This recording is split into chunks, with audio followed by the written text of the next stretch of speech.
एक महीने तक समय दे करके उसको हाँ काफी कंफर्ट करते हैं। करेक्ट करेक्ट, इन डेप्थ में करते हैं।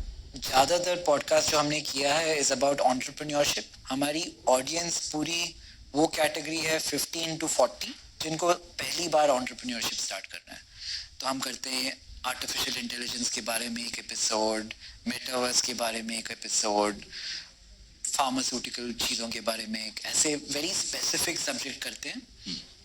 और एक चीज़ हमने अभी शुरू की है पीपल, जिसमें हमने बिल गेट्स ऐसे कुछ लोगों के साथ बातें की हैं, but again very specific to the industry they belong to.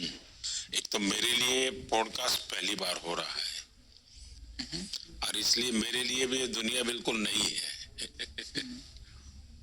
तो सर मुझे माफ़ कीजिए अगर मेरी हिंदी ज़्यादा अच्छी नहीं हो, मैं साउथ इंडियन हूँ, मैं ज़्यादातर बैंगलोर में पला बड़ा हूँ और वहाँ पे लोग, मेरी मम्मी का सिटी मैसूर है तो वहाँ पे ज़्यादा लोग कन्नड़ा बोलते हैं और मेरे पापा मंगलुरु के पास से थे।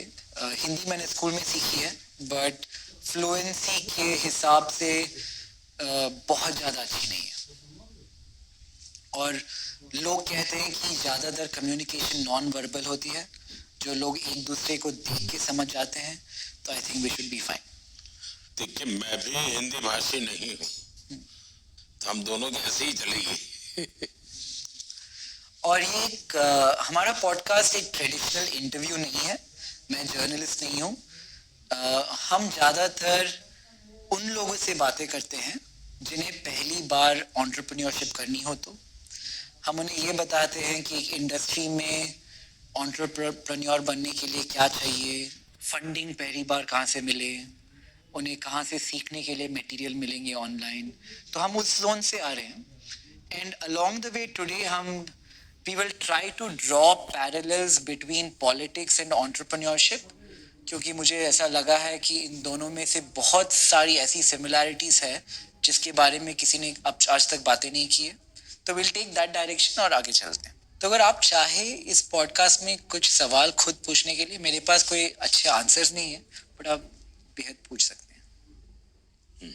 पहली चीज मैं बात करना चाहूंगा इस पॉडकास्ट में इज आपके लाइफ के पहला भाग, प्री पीएम प्री सीएम, आप कहाँ पैदा हुए थे, पहले 10 सालों में आपने क्या किया था। If you can throw some light on the first era of your life. देखिए वैसे तो सबको पता है मेरा जन्म गुजरात में, नॉर्थ गुजरात में महसाना डिस्ट्रिक्ट है। वहाँ वडनगर एक छोटा सा टाउन है। जब हम छोटे थे तब तो शायद 15,000 की आबादी थी, मोटा मोटा मुझे याद है। मैं उस स्थान से हूँ, लेकिन तब तो जैसे हर एक का अपना एक गांव होता है वैसा एक मेरा गांव था। मेरे गांव एक प्रकार से गायकवाड़ी स्टेट था। तो गायकवाड़ स्टेट की एक विशेषता थी, हर गांव में एजुकेशन के प्रति बड़े आग्रही थे। एक तालाब होता था, पोस्ट लाइब्रेरी होती थी, ऐसे एक 4-5 चीजें। यानी गायकवाड़ी स्टेट का गांव है तो ये होगा ही होगा, ये उनके व्यवस्था थी। तो मैं वो उस गायकवाड़ी स्टेट की जो प्राइमरी स्कूल बनी हुई थी उसमें ही पढ़ा था। तो मेरे खैर बचपन में वही रहा। तालाब था तो स्विमिंग करना सीख गए वहाँ। मैं मेरे परिवार के सबके कपड़े मैं धोता था, तो उसके कारण मुझे तालाब जाने की इजाजत मिल जाती थी। बाद में वहाँ एक भागवताचार्य नारायणाचार्य हाई स्कूल था, BN हाई स्कूल। वो भी एक प्रकार से चैरिटेबल ही था, वो कोई ऐसा आजकल का जो एजुकेशन की स्थिति है वैसे नहीं थी। तो मेरा वहाँ स्कूली शिक्षा वहाँ पर हुई।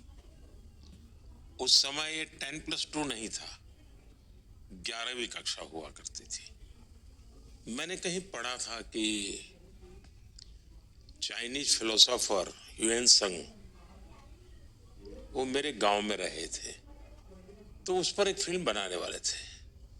तो मैंने उस समय शायद उनकी यहाँ एम्बेसी को या किसी को चिट्ठी लिखी थी कि भाई आपने कहीं पढ़ा है कि आप ह्यूएन त्संग के लिए फिल्म बना रहे हैं।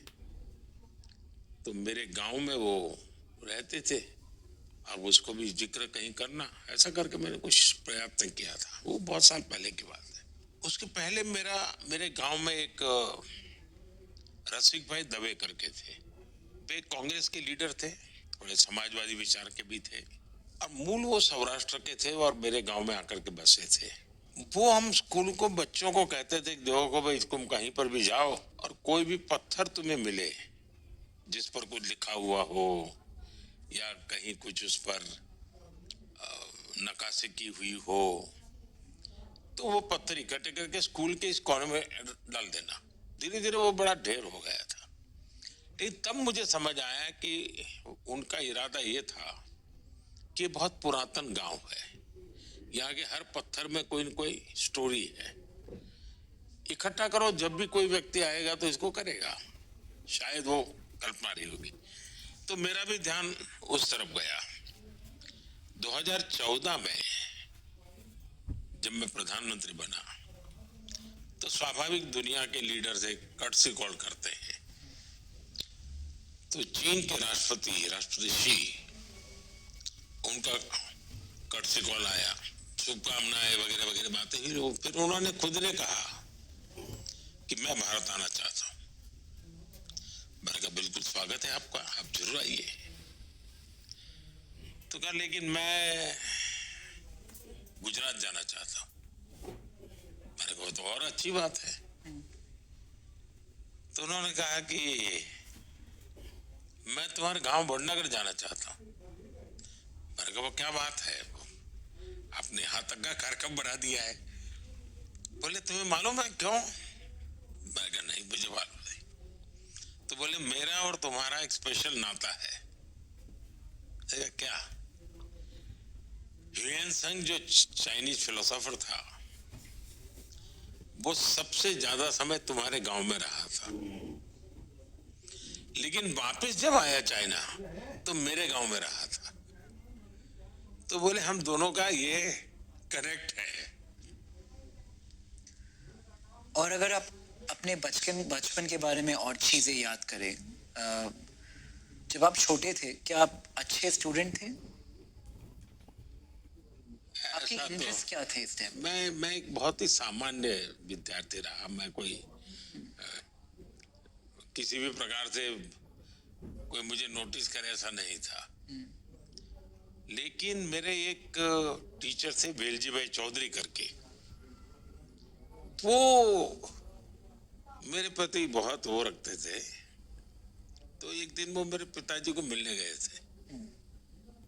मेरे पिताजी को कह रहे थे इसके अंदर इतनी टैलेंट है, लेकिन ये कोई ध्यान नहीं केंद्रित करता है, ऐसे ही है, ऐसे जबाते बातें की चीजें करता रहता है। तो बोले हर चीज इतनी जल्दी ग्रास्प करता है लेकिन फिर अपनी दुनिया में खो जाता है। तो वेलजी भाई की मुझसे बहुत अपेक्षा थी, मेरे वो वेलजी भाई चौधरी की। तो मेरे टीचरों का मुझ पर प्यार बहुत रहता था, लेकिन मुझे